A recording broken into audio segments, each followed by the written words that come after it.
오늘 말씀의 제목은 하나님의 영광을 보는 삶입니다. 우리가 수많은 꽃들 사이에서 피지 못한 꽃봉오리 하나를 발견한다면 우리는 그 꽃봉오리를 보며 어떤 생각을 할까요? 대부분 이 꽃봉오리도 곧 아름답게 피겠지라는 생각을 할 겁니다. 그렇다면 우리는 어떻게 이런 생각을 하게 될까요? 어떻게 이런 생각을 갖게 된 걸까요? 여러분, 하나님은 세상을 창조하셨습니다. 그래서 창조된 세상에는 하나님 창조의 질서가 담겨 있습니다. 이 하나님 창조 질서에는 무엇이 담겨 있을까요? 하나님의 영광이 담겨 있습니다. 하나님의 영광이란 한치의 오차도 없이 하나님의 뜻이, 하나님의 나라가 이루어지는 것을 말하죠. 이 세상을 창조하신 이 창조물 안에도 하나님의 질서, 하나님의 영광, 한치의 오차도 없는 하나님의 인도하심이 담겨 있는 겁니다. 여러분, 우리가 꽃봉오리를 보며 꽃이 곧 피겠네 라고 생각하는 것은 꽃봉오리가 꽃으로 피는 걸 오랜 시간 봐왔기 때문에 그것이 너무 우리에게 당연한 현상이 된 이유도 있지만 더 본질적으로는 우리 안에 하나님의 창조의 질서를 알아채는 감각, 바로 자연 안에 깃들어 있는 하나님의 영광을 알아채는 감각이 내재되어 있기 때문인 겁니다. 우리는 모르지만 우리 안에 하나님 우리를 창조하시며 우리 안에 하나님의 영광을 캐치해내는 감각을 부여받은 것이죠. 여러분, 이 감각이 우리에게 내재되어 있다는 건 자연의 위엄을 보며 경이로워하고 아름다워하는 것으로도 증명되고 발견됩니다. 이렇듯 창조자가 만들어 놓은 자연을 경이로워하고 아름다워한다는 건 하나님의 영광을 알아채는 감각과 연결됩니다. 우리가 무엇인가를 자연을 봐요. 근데 너무 좋다라고 느끼는 것이 바로 하나님의 영광을 알아채는 감각과 연결된다는 거예요. 그리고 자연을 경이로워하는 이것은 창조자를 경이로워하고 아름다워하는 것과도 연결됩니다. 우리 안에 그 감각이 있다는 건 이 감각이 창조자를 향하고 있다는 것과 같은 의미인 것이죠. 이렇듯 모든 인간에게는 창조주를 알아채는 영적 감각이 내재되어 있습니다. 이런 맥락에서 영적 예민함이란 영적인 뭔가를 빠르게 눈치채는 게 아닙니다. 우리는 그런 걸 영적 예민함이라고 하죠. 여기 뭔가 불편한데? 뭔가 어둠의 세력이 있는 것 같은데? 이런 게 아니라는 거예요. 영적 예민함이란 하나님의 영광을 알아채는 영적 감각의 탁월함을 말합니다. 여러분, 약간 우리의 생각을 바꾸셔야 돼요. 자꾸 우리가 뭔가를 느끼는 걸, 뭔가를 경험하는 걸 영적 예민함이라고 생각하는데 그게 아니라 하나님의 영광을 알아채는 감각이 탁월한 것.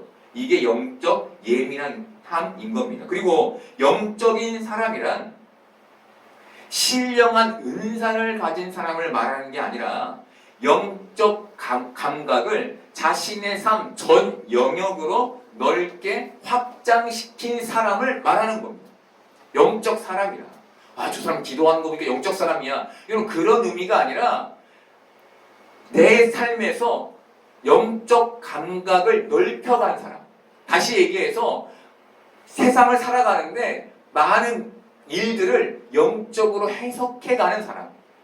좀 더 구체적으로 말하면 그것을 하나님의 영광으로 볼 줄 아는 사람이 영적인 사람인 겁니다.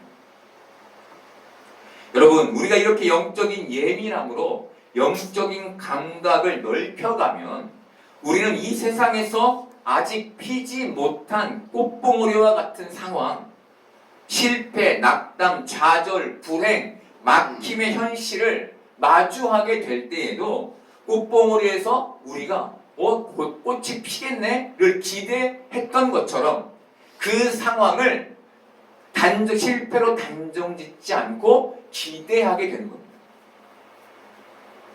지금 베드로는 바로 이 영적 시각으로 안전뱅이를 바라봤고 그래서 그를 잡아 일으킬 수 있었던 겁니다.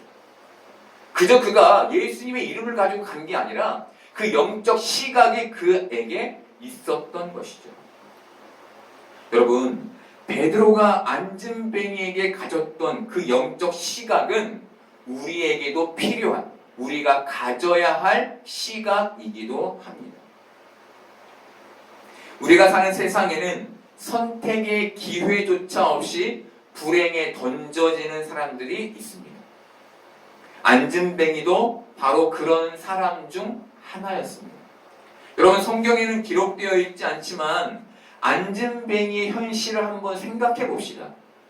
걷지 못하게 태어난 그 불행한 현실, 그가 그 불행한 현실로 인해서 얼마나 힘들었을까요?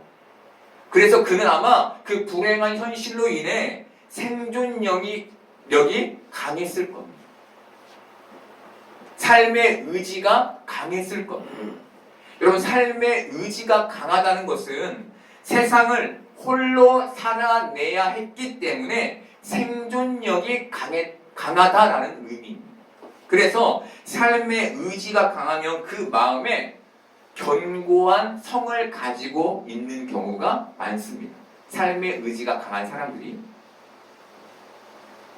그리고 이 자기만의 성은 철저히 자신을 보호하는 역할을 합니다. 그래서 이기적이 되거나 기회주의적이 되거나 남을 배려할 줄 모르는 사람들이 되는 경우가 많습니다. 이 생존력이 강한 사람들, 삶의 의지가 강한 사람들. 그런데 베드로는 이런 안전뱅이에게서 하나님의 영광을 알아챘습니다. 그리고 그 영적 시각으로 바라봤습니다. 그리고 나사렛 예수 그리스도의 이름을 그에게 전했습니다. 여러분, 우리가 우리 곁에 있는 개차반 같은 아이를, 우리 주위에 있는 양심도 없는 사람을, 자기 이익만 추구하는 이기적인 인간을 우리가 영적 시각으로 보게 된다면 우리는 그 사람에게 어떻게 하게 될까요? 여러분, 영적 시각으로 정말 우리가 싫어하는 사람을 보게 돼요. 그럼 우리가 그에게 어떻게 하게 될까요? 아마 우리도 베드로처럼 그에게 나사렛 예수 그리스도의 이름을 전하게 될 겁니다. 그런데 영적 시각은 이렇게 누군가에게 복음을 전하는 역할만 하지 않습니다. 이것은 우리 안에 세상을 지금까지와는 다르게 보는 특별한 영적 체험을 가져다 봅니다. 지금까지 우리가 세상을 실패와 낙심과 절망과 불행과 애씀과 고됨이라는 이 황량한 시각으로 보았다면, 그런 어두움이 나를 에워싸고 있는 것으로 세상을 보았다면, 영적인 시각을 가지면 세상을 하나님의 영광이 가득한 곳으로 보게 되는 것이죠. 하나님의 영광이 나를 둘러싸고 있는 곳, 바로 경이로움과 아름다움의 황홀함으로 이 세상을 새롭게 바라보게 되는 거예요. 언제? 영적 시각을 갖게 됐을 때. 여러분, 이렇듯 영적 시각을 갖느냐 그렇지 못하느냐로 세상을 대하는 마음과 태도, 그리고 세상을 사랑하는 방식이 완전히 달라집니다. 여러분, 바로 이 삶의 마음과 태도, 그리고 삶의 방식이 영적 예민함을 가지고 영적 시각을 넓혀가는 사람들에게 있는 특별함인 겁니다. 다르게 말하면 특별한 경험인 것이죠. 여러분 지금 이 놀라운 영적 체험, 영적 경험을 누리고 계십니까? 여러분이 영적 시각을 회복할 때 영적 체험을 누리게 될 겁니다. 여러분, 이 특별한 영적 체험을 지금부터 누리는 여러분 되기를 바랍니다. 그래서 나사렛 예수 그리스도의 이름을 실패와 절망 가운데 있는 영혼들에게 전하게 되는 복된 여러분 되기를 바랍니다. 베드로와 요한은 구걸하는 안진뱅이에게 돈이 아닌 예수 그리스도의 이름을 주었습니다. 이것은 상대방의 상황과 환경을 배려하고 공감하지 못한 무례한 태도였습니다. 여러분, 베드로와 요한은 자신의 말과 행동이 무례하다는 걸 알았을까요? 몰랐을까요? 예, 알았을 겁니다. 그런데 왜 이렇게 했을까요? 왜? 결론부터 말씀드리면 안진뱅이의 가치관과 세계관을 깨뜨리기 위해서였습니다. 여러분, 아이가 잘못을 했습니다. 그런데 아이는 자신의 잘못을 시인하지 않습니다. 억울해만 합니다. 이때 부모나 선생님이 그것을 들어주면 이 아이는 평생 자기 중심성을 깨뜨리지 못합니다. 오히려 자기 중심성이 견고해집니다.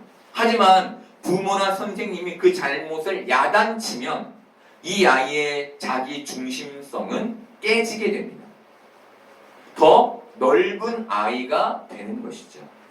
여러분, 야단은 아이가 듣고 싶어하는 말이 아닙니다. 이 야단은 아이가 듣기에 무례한 말입니다. 그런데 야단은 아이에게 꼭 들려줘야 할 말입니다. 왜죠? 야단이 아이의 생각과 태도를 변화시키기 때문입니다. 여러분, 이것은 우리에게도 마찬가지로 적용됩니다.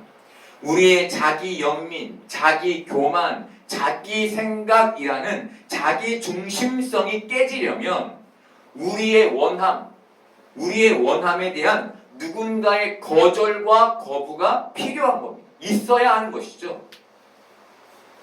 이것은 우리의 변화는 나라는 존재를 꺾어줄 다른 외부의 존재에 의해 이루어짐을 우리에게 알려줍니다. 우리는 스스로 변화되기에는 어려운 존재인 거예요. 내가 아닌 내 밖에 누군가가 나를 깨뜨려줘야만 변화되는 존재인 것이죠. 여러분, 우리는 신앙 안에서 순조로운 삶을 형통한 삶이라고 이해합니다. 그리고 그것을 하나님께 구하죠. 하나님, 형통하게 해주세요. 그런데 그렇게 기도하고 그런 목적으로 예배를 했는데 우리 삶의 결과는 불통일 때가 많습니다. 우리의 소원이 들어지지 않고 이루어지지 않을 때가 더 많은 것이죠. 여러분, 누가 우리에게 이렇게 하시는 걸까요? 하나님이 하십니다. 왜 하나님은 우리에게 이렇게 하시는 걸까요? 우리의 자기 중심성을 깨뜨려 우리의 시각을 영적 시각으로 바꿔놓기 위함입니다. 우리의 시각이 현실에서 자기 중심성으로 좁아져 있는데 이것을 넓혀 영적으로 세상을 바라보게 만들기 위해서 우리에게 그렇게 하시는 겁니다. 다르게 말하면 우리에게 하나님의 영광을 입히셔서 이 세상을 하나님의 영광의 눈으로 보게 하기 위해 그렇게 하시는 겁니다. 여러분, 베드로와 요한의 은과 금은 내게 없다는 말은 안진뱅이를 실망시켰습니다. 그 말은 구걸, 원함, 안진뱅이의 구걸, 안진뱅이의 원함에 대한 거절이었습니다. 그런데 이 말로 안진뱅이는 깨지게 됐죠.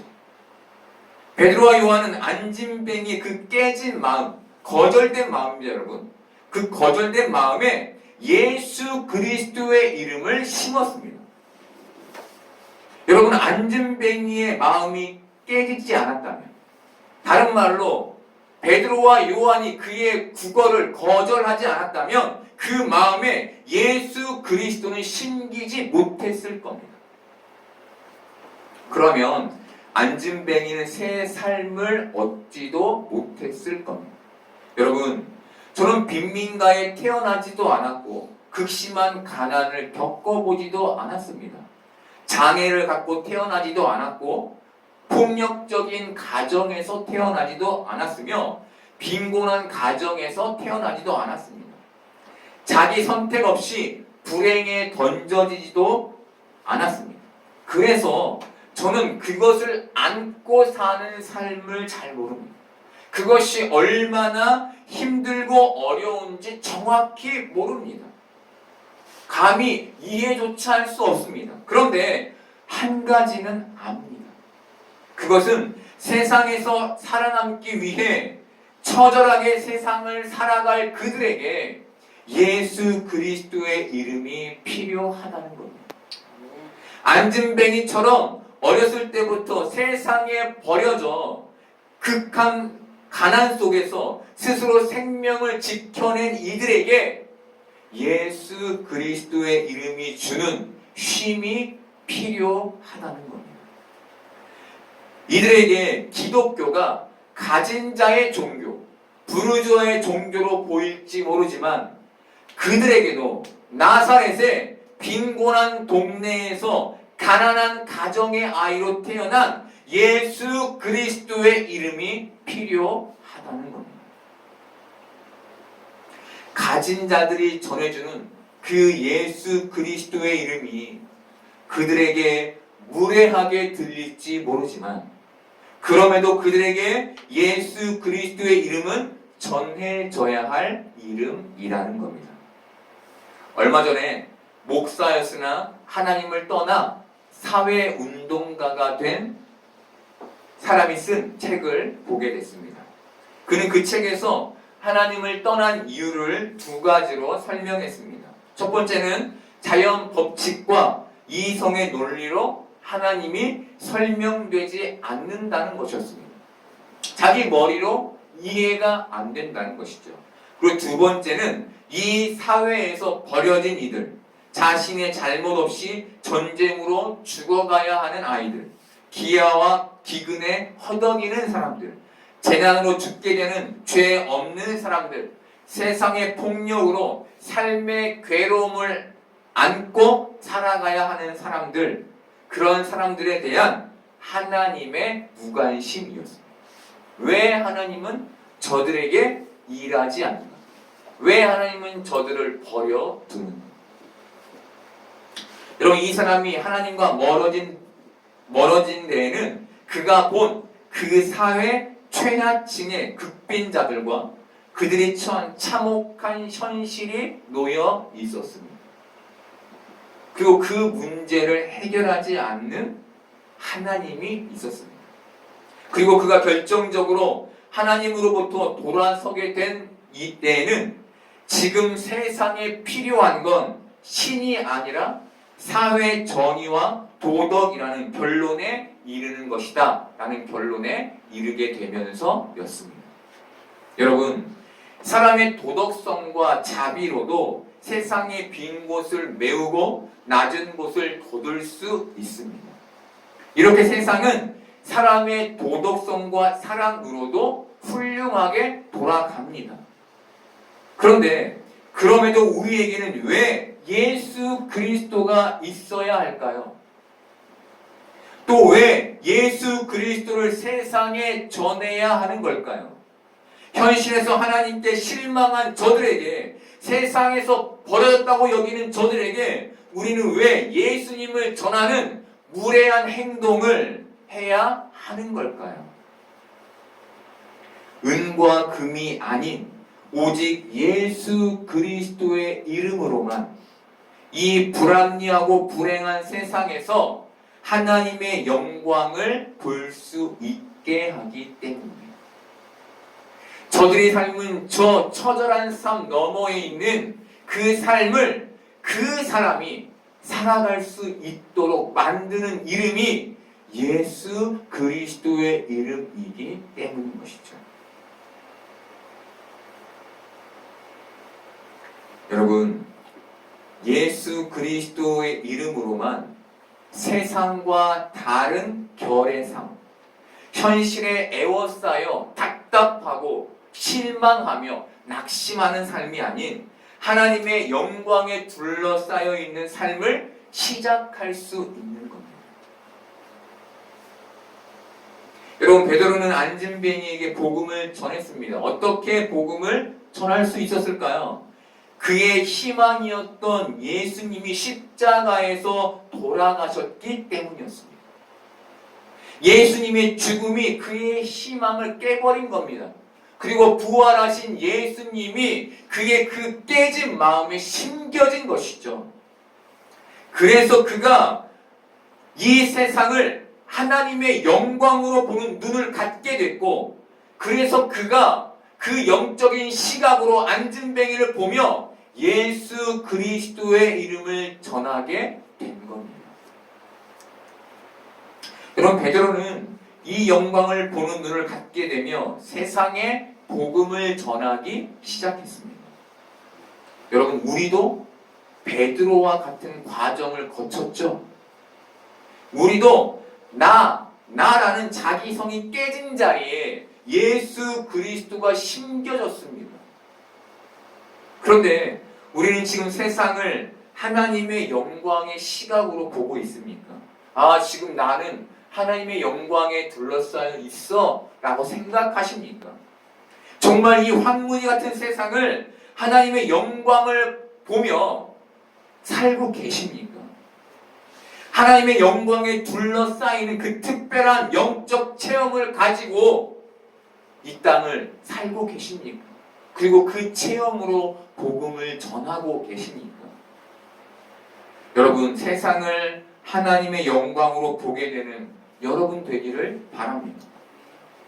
그렇게 하나님의 영광의 눈, 영적 시각을 가지고 세상을 특별하게 살아가는 여러분 되기를 바랍니다. 그 특별함을 누리며 이 세상에 나사렛 예수 그리스도의 이름을 전하는 여러분 되기를 바랍니다. 여러분, 하나님은 우리가 영적 시각을 갖기를 바라십니다. 하나님은 우리가 이 세상을 하나님의 영광의 눈으로 보기를 원하십니다.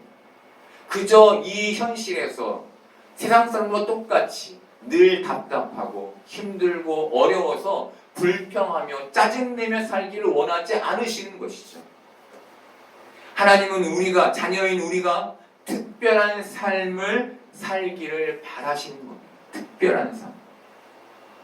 그것은 오직 예수 그리스도의 이름으로 영적 시각을 가질 때에만 가능한 겁니다. 영적 시각을 갖지 못한 세상 사람들에게는 오직 하나의 현실, 우리 눈으로 보는 이 현실 세계만 존재합니다. 그래서 현실이 좋으면 나도 좋고 현실이 나쁘면 나도 나쁘게 됩니다. 이렇게 현실의 상황에 휘둘리는 삶을 살게 됩니다. 그런데 영적 시각은 우리 눈에 보이는 그 현실 너머를 보게 합니다. 이렇게 우리의 눈이 열려 현실 너머의 세계를 보게 되면 우리를 둘러싸고 있는 것이 현실의 어려움만이 아니라 하나님의 영광임을 알게 되고 보게 되는 것이죠. 그러면 그 사람에게 현실은 더 이상 흑암의 공간이 아닌 비참하고 어렵고 궁핍하며 더딘 공간이 아닌 하나님의 영광이 이루어지는 공간으로 변화되는 겁니다. 이제 하나님이 꽃봉오리를 피우듯 나를 피우시겠지. 하나님이 저 사람을 꽃봉오리를 피우듯 피우시겠지. 이것이 우리의 시각으로 바뀌게 되는 것이죠. 불행을 불행으로만 여기지 않고 하나님의 영광으로 보게 되는 겁니다. 여러분, 이런 암과 봄으로만 우리의 삶의 자세가 바뀌는 겁니다. 이 시각으로만 우리는 영적인 특별함을 누릴 수 있는 겁니다. 여러분, 뜬구름 잡는 얘기처럼 들리시나요? 나는 지금껏 수십 년을 신앙생활을 해왔는데 나는 그런 거 한 번도 경험해 본 적이 없어 라고 생각되시는 분들이 계신가요? 여러분, 아직 영적 시각을 갖지 못해서 그런 겁니다. 그래서 현실 너머를 보지 못했기 때문에 그런 겁니다. 여러분, 영적 시각을 갖는다는 건 현실을 부정한다는 말이 아닙니다. 현실을 부정하게 된다는 말이 아닙니다. 우리의 시각이 현실 너머로 확장된다는 말입니다. 좁은 시야가 넓어진다는 말입니다. 더 정확히 말하면 현실에 담겨있는 하나님의 영광을 보게 되므로 세상 사람들처럼 현실이 주는 걱정, 조바심, 두려움, 염려에 묶이지 않게 된다는 말입니다. 현실 너머를 보게 되며 지금 내가 현실에 매여 있는 게 아니라 하나님의 영광에 둘러싸여 있구나를 알게 된다는 겁니다. 여러분, 보게 되고 알게 되면 어떻게 됩니까? 기대하고 자유로워지죠. 병에 걸렸습니다. 그런데 내 병이 나을 걸 압니다. 그럼 지금 염려하고 걱정이 됩니까? 아니죠. 나을 건데 더 열심히 살아야지. 나를 낫게 해주신 분을 위해 살아야지. 이렇게 삶의 마음과 태도가 바뀌게 되죠. 바로 영적 시각이 우리에게 그런 특별함을 주는 겁니다. 여러분, 하나님은 예수 그리스도로 우리의 눈을 열어 주셨습니다. 하나님은 예수 그리스도로 이 놀라운 영적 세계를 우리로 보게 하셨습니다. 하나님의 자녀된 여러분, 이 세상의 현실을 살며 하나님의 영광을 보는 눈을 갖게 되고 회복하게 되고 잃지 않게 되기를 바랍니다. 그래서 놀라운 영적 세계를 살아가게 되는 여러분 되기를 바랍니다. 그렇게 이 현실에서 하나님의 세계를 살아가며 나사렛 예수 그리스도의 이름을 이 세상에 전하는 복된 여러분들 되기를 소망합니다.